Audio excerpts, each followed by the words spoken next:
Assalamualaikum, selamat siang, salam rahayu. Ini ada satu pertanyaan. Bagaimana menurutmu Kang sikap HB Hanif soal pernyataannya soal undangan RA? Entah ini sikap yang mana, tapi saya coba cari videonya ketemu. Entah yang ini atau tidak. Tapi dari pernyataannya itu bisa dibilang apa ya? Kalau saya ditanya soal pernyataannya HB Hanif ini, bisa dibilang kata-kata dia itu ada benarnya, tapi banyak yang tidak pasnya, kurang tepat. Soal dia berkata semacam itu ya sah-sah saja. Yang punya mulut dia, yang punya pernyataan dia. Tapi karena ini dimintain pendapatnya dari beberapa netizen, bisa dibilang apa yang dia katakan itu terlalu pede. Terlalu pede. Harusnya dia itu kan melihat saat ini nasab Ba'alwi itu banyak orang yang berusaha mengetahuinya, kevalitannya, ya kan. Kalau dia berkata soal RA itu lembaga resmi, ya emang resmi. Yang namanya lembaga kan bisa diajukan izinnya, makanya jadi resmi. FPI aja bisa kok. HPI kemarin aja juga organisasi resmi kan, akhirnya di bredel pemerintahan. Dan saat ini yang terjadi kan orang juga banyak yang mengoreksi soal RA itu, siapa yang membuat, siapa yang mendirikan, siapa yang merestui, kan begitu.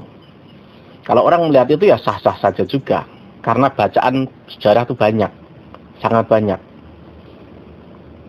Kenapa saya anggap Hanif ini bisa dibilang apa ya, agak menyepelekan kampus? Harus diingat, kampus itu banyak ahlinya, pakarnya. Apalagi misalkan seperti UIN Wali Songo. Ini tempatnya orang belajar ilmu agama, lintas berbagai macam hal jenis ilmu. Itu ada pakar fikih, hadis, tafsir dan lain sebagainya. Kalau soal nasab itu kan nggak ada, bidang ilmunya di Indonesia itu nggak ada. Lalu di Robitoh memang ada.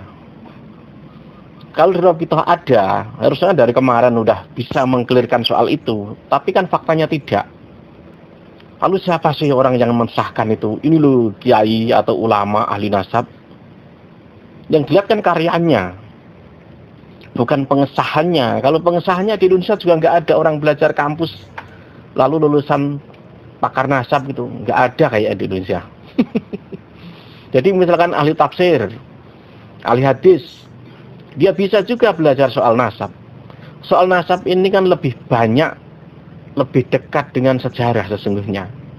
Lebih dekat dengan itu, walau agak beda. Apalagi misalkan dari sisi keilmuan filologi, tes DNA, itu lebih dekat lagi juga. Karena ilmiah, harusnya Dik Hanif ini, karena saya cek ternyata dia kelahiran tahun 93. Bahwa saat ini nasab Ba'alwi banyak dikoreksi orang. Bahkan juga keberadaan RA itu dipertanyakan banyak orang. Banyak kan ceramah-ceramah, RA itu bla bla bla bla kan banyak.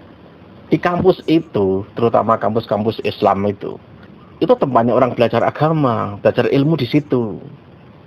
Dimensinya lebih luas dari sekedar cuman RA. RA ini kan cuman pencatat nasabnya mereka loh ya.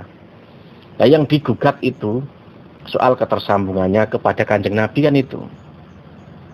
Sedangkan di kampus ini tempatnya orang banyak belajar, lintas berbagai macam ilmu. Bahkan banyak juga lulusan pondok pesantren yang di kampus UIN. Orang pesantren itu kan tidak ada titel seperti S1, S2, S3. Harusnya ya, Indonesia itu bisa loh. Pesantren di Indonesia itu banyak sekali. Harusnya ada titel-titel tersendiri. Tidak hanya ustadz, kiai, tidak. Ya titelnya seperti S1, S2, S3, tapi cuma beda nama. Harusnya semacam itu juga.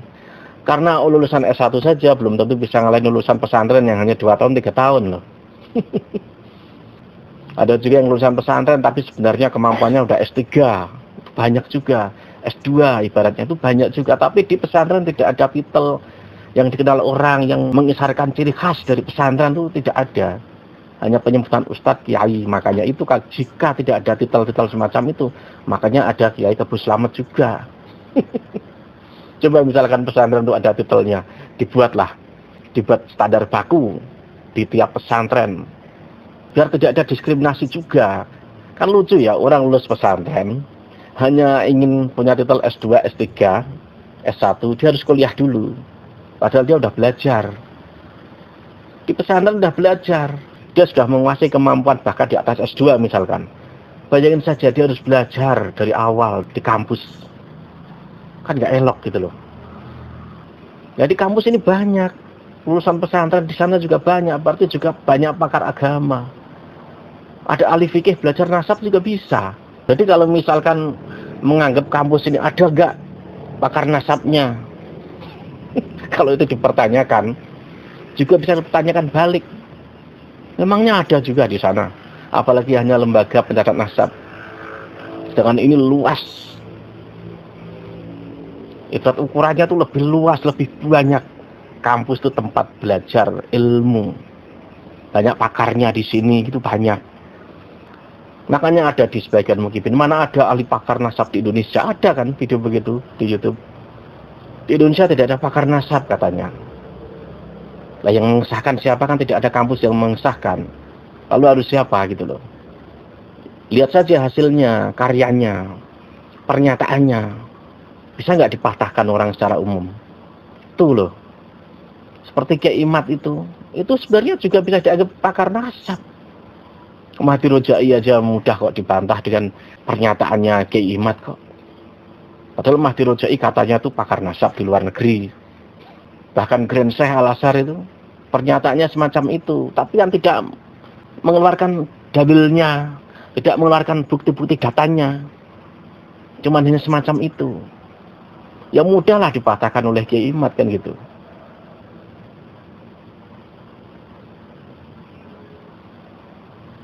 Apalagi kamus ini juga mengisyaratkan apa ya, menggambarkan kebinekaan. Iya kan? Karena dari berbagai macam suku belajar di sana, berbagai macam asal orang belajar di sana, berbagai macam bidang ilmu di sana. Gede gitu loh, luas gitu loh. Walau di dalam pernyataannya ini tidak mengatakan bahwa UIN dan kampus-kampus lain itu jelek gitu loh. Tidak mengatakan semacam itu, tapi dari pernyataannya itu seperti menyaksikan gitu loh. Justru sebaliknya, orang pun bisa menyaksikan RA gitu loh. Apalagi dilihat dari jenis itu lembaga pencatat nasab. Sedangkan di kampus itu berbagai macam lintas ilmu itu ada di sana. Berbagai macam pakar agama itu ada di sana. Nanti sukses di mana? Di RA atau yang di UIN kan gitu. Kita lihat saja gitu loh. Kalau yang kemarin itu seperti di Kesultanan Banten dan di UIN di sana dulu itu jelas sukses yang di UIN. Ada pakarnya, pakar tes DNA ada, biologi, pakar agama juga ada, sejarah juga ada, lengkap gitu loh. Jadi untuk mengetahui gen keturunan orang itu, bahkan misalkan menyangkut sejarah keagamaan, sejarah sosial para ulama masa lalu, ya jelas kampus ini lebih kredibel. Kita lihat kemarin tuh yang debat yang kemarin itu, jelas gitu loh. Dihadiri oleh berbagai macam orang, lintas suku, lintas agama, bahkan dihadiri lintas provinsi, bahkan dihadiri lintas profesi orang. Beda dengan yang di Kesultanan Banten saat itu. Nanti ini lebih sukses mana? Debat atau diskusi yang di RA atau di UIN Wali Songo. Kita lihat saja gitu loh. Lebih berbobot mana? Ya tentu tahu jawabannya kalau kita melihat perdebatan yang dulu itu. Wassalam.